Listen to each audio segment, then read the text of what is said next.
So when I was in high school, I was a gymnastics instructor, and this goes back into, I graduated in '82, so in 1980, 81, 82, I trained 2 hours a day, taught 1 hour, and trained the other hour. And once you get your students up and running, then you pretty much train with them a couple hours a day.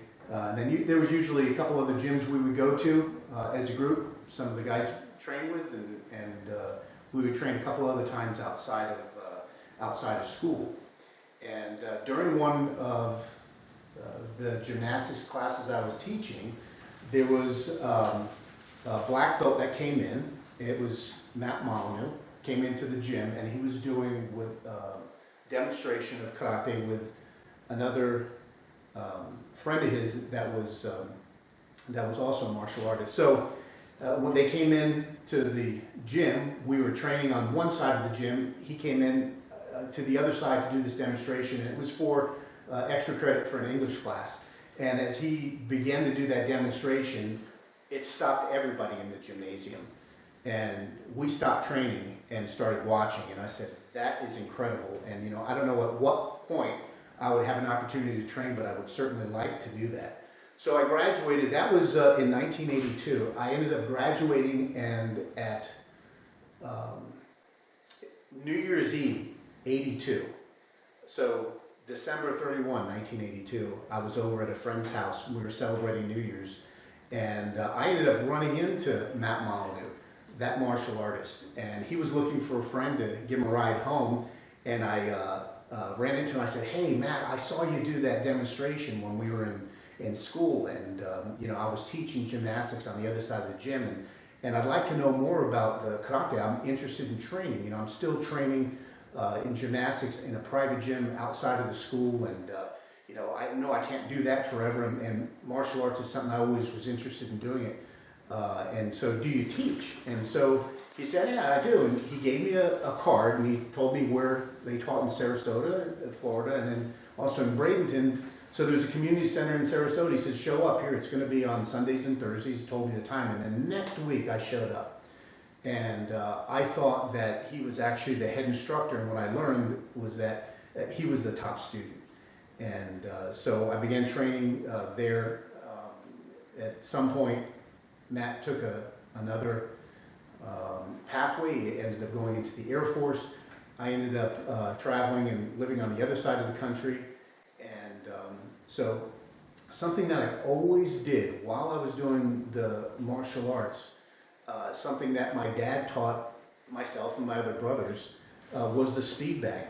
For as long as I can remember in elementary school, as a kid, my dad always had a speed bag set up in the houses that we lived. He would build these inside the garage, and I remember having a large bench that was on the ground because we couldn't reach it. And so we pulled this bench out that he built, and we'd stand on that, and we'd put on these leather gloves, and we would hit the speed bag. And my dad had a few tricks, and he showed us how to hit these basic rhythms. You've seen this before, right? We call it the basic rhythm. Or it's, you know, it'd be like 1, 2, 3, 4. It'd be 1, 2, 3, 4. You know, these kinds of things like this. And then every once in a while, he would show us the front fist roll. And then he did another trick where he kind of went to the side of the bag and he'd hit it like that. And we thought that was really cool. We wanted to learn how to do that. So I had 3 other brothers, and we trained and learned, you know, how to do those basic things. So skip forward. So at 18, I began training in martial arts. I see that speed bag, and I said, that, you know, that's really excellent for hand and eye coordination. And I can see something different in that than perhaps like I just knew boxers did it. So continue to do it, and then one of my brothers found a video that was done by Alan Kahn, a number of different videos, and he's the author of the Speed Bag Bible. And Alan had 24 different techniques, all linked together, moving the bag in all these different directions. And now as a more advanced martial artist, I looked at that and I thought, that has a lot of things that we train for in martial arts. It's got strikes in it that this front fist roll now is taken on a whole different look, because that front fist roll, you know, on the speed bag is just training, but for us, these are things that could be used for self-defense that my sensei used to show me when we would be sparring. This is one of the techniques he'd like to do. And so, back fist. I saw where you push your hands through. We call it a double fist pass through. So two of your fists going through the bag, two coming back. And I looked at that and I thought, okay, that's again another movement that we would use for a blocking situation. You know, it could be a block, it could be a strike, but pushing through the bag and pulling back through. And I'll move this way so you can see just a little bit. So when you do these front fist pass throughs, I saw these things as being techniques where it could be a grab, it could be a strike down, coming back. On the back of that strike on the speed bag, this again could be grabs, strikes. It could be that you're throwing people. There's moves where you'll see this. So a reverse side double punch, striking the bag in one direction, the bag goes up. As it comes back, it's hit again with this hand. And it can be done reverse or forward. So you're either striking and the bag is moving forward this way, from moving first with your hand striking on the outside, or you're striking from the backside. So these movements, I saw all these, and these became things that we do in karate. I saw, let's see, what else? The split fist punching. And you'll see one fist goes through the bag rebounds and comes back. Now you strike it here, and you strike here, strike. So it kind of looks like this.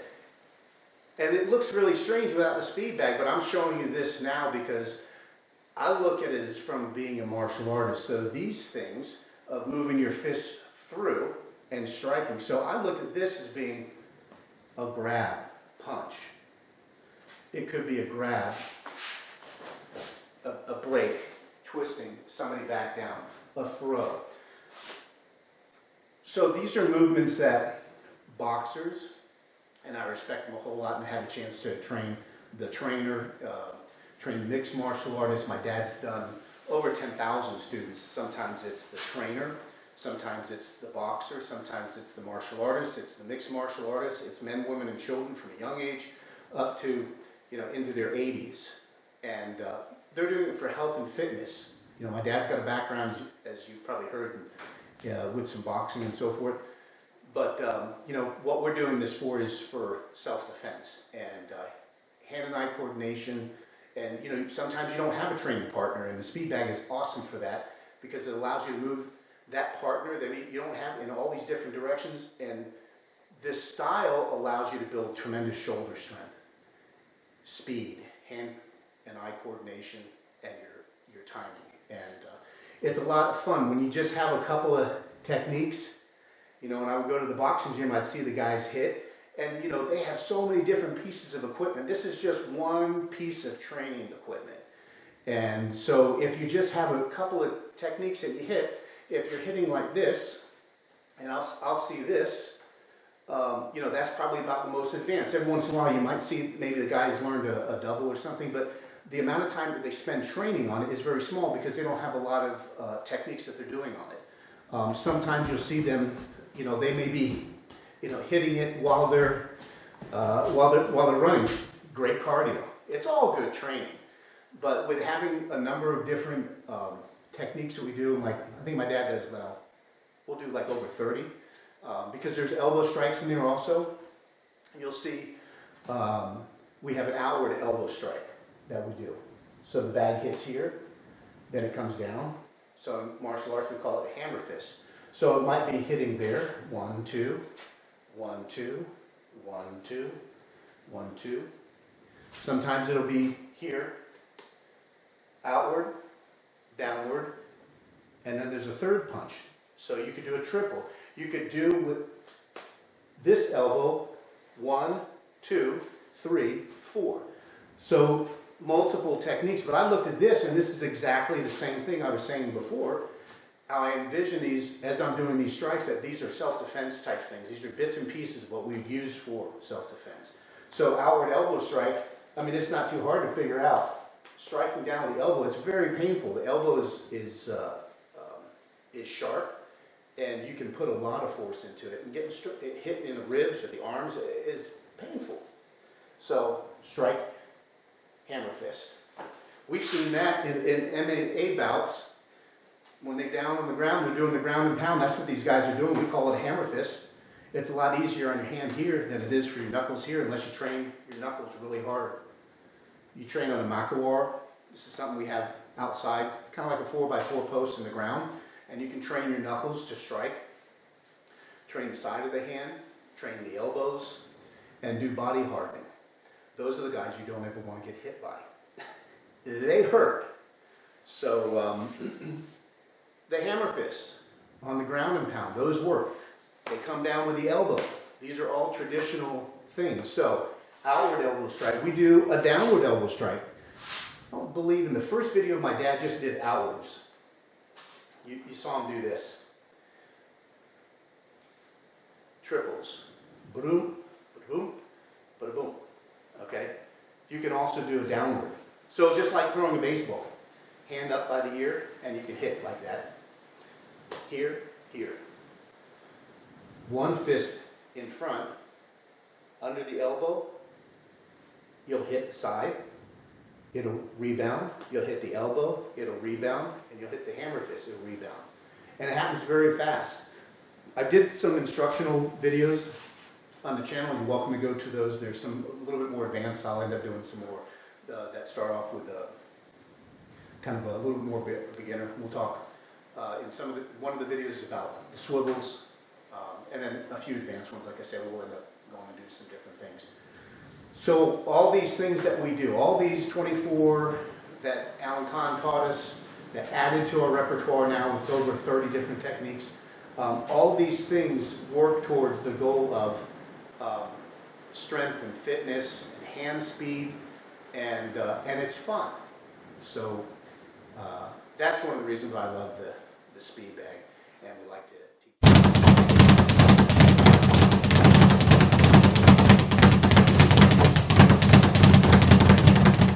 So how did we get to over 100 million views? I'm going to tell you, by the grace of God and by my agent, Jukin Media.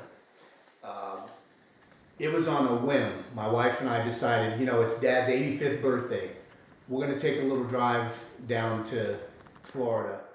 It's about 11 or 12 hours from where we live. We're going to surprise my dad for his 85th birthday. We get in the truck and we drive, get down there, and I'm like, Dad, happy birthday. He's like, what are you guys doing? We came to celebrate your birthday with you. What do you want to do? Let's go to the gym. I said, really? Yeah, let's go hit the speed bag. I'm like, okay, Dad. Hey, we'll go hit the speed bag. He's there training every day, and he's got students, and he has for, he was there in that one YMCA for like 20 years.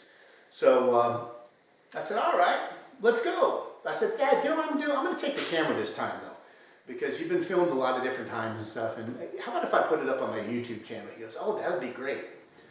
So we go over to the Y. We film this video. And he really didn't even know that I was going to film at that time. So he was actually just doing something very easy. It's a couple minutes long that I ended up filming for. I didn't even know when I first got started how long it was going to run for. Dad can hit for 15, 20, 30 minutes without a miss. Just go on and on and on. So I just took a little clip of only a few techniques that he does. And it happened to be that he kind of stopped when I said, hey, that's pretty good. But I never intended for him to stop. He just said to himself, I guess, hey, I guess that's enough. And so that was the end of the video. So we came back home. I put it up on my channel. And maybe a few months earlier, I had seen this falling object in the sky while we were out in the loofah field. We're farmers. And I saw this object falling out of the sky. It did not look like a plane. I came up to the house. I videoed it. And I looked for a place that were interested in it, and I called these different news channels and stuff. I couldn't get anybody to the phone. Nobody would return a phone call, and so I ended up finding Jukin Media out in LA. Somebody answered the phone, And what is Jukin Media? They're the largest media sharing business in the world. So for user-generated content, a guy like me shoots something and goes, I think it'd be really cool to share this around, and I want it to be shared, but I want it to be promoted, but I want it to be protected so somebody's not going to go ahead and steal the content. And then they license it for commercials in all kinds of different places. So I showed them that video of the falling object, and they said, hey, we'll take it. So now flash forward a few months later, I call them back up and I say, hey, check this out. 85-year-old grandpa that rips a speed bag. We really like that one, Paul. We'll take that one too. I said, all right, great. So by this time, I think that would be like my fourth one. So it rolls for about 5 months, and we're getting some views and everything. Then all of a sudden, Jukin Media puts it in to one of their brands, which is People Are Awesome channel. So People Are Awesome, Fail Army, Pet Collective, these are some of their brands. And so it ends up being part of a little piece of our video goes into the 2016 People Are Awesome Martial Arts Edition. And it goes on to their YouTube channel, and then it goes on to their Facebook, and it gets shared among some of their brands, and then all of a sudden it takes off and goes viral. And one day I get a private message from a friend of mine and says, hey, did you see your dad in this video over here? And he sends it to me in this private message on Facebook, and I look at it and I said, Go Laka Magazine. What is Go Laka Magazine? Well, Go Laka Magazine is this magazine in India that has a Facebook page, and just this place alone, it ran 39 million views. And I found it in another place for millions and millions and millions, and it went over 100 million. So Jukin Media, I can't thank them enough for what they've done. Dad doesn't even use a computer. I have to call him, and we'll talk on the phone, and he'll say, hey, can you read me some of the latest comments? And he's really excited about how far this has gone to help encourage others. Listen, diet and exercise is really super important. My dad's a chef, has been cooking for better part of his life. Now he's going to be 89 years old in January, and so diet and exercise every day. Being mindful about that, it's been super important. It's allowed him to have a great life and be able to encourage others, and that's really what the video is about. Dad wants to be the encourager of others, to get out there and exercise. He's had many students. We've talked earlier, like over 10,000 students from all walks of life. So Jukin Media, y'all, thank you so much. We couldn't have done it without you, because I've got a number of different more videos over there. We're waiting to see what happens with those as well. But there's just no way on our own that we could have done something of such a large scale, and it just continues to grow. And this is on multiple social media platforms. Every single one that I can think of, they are there.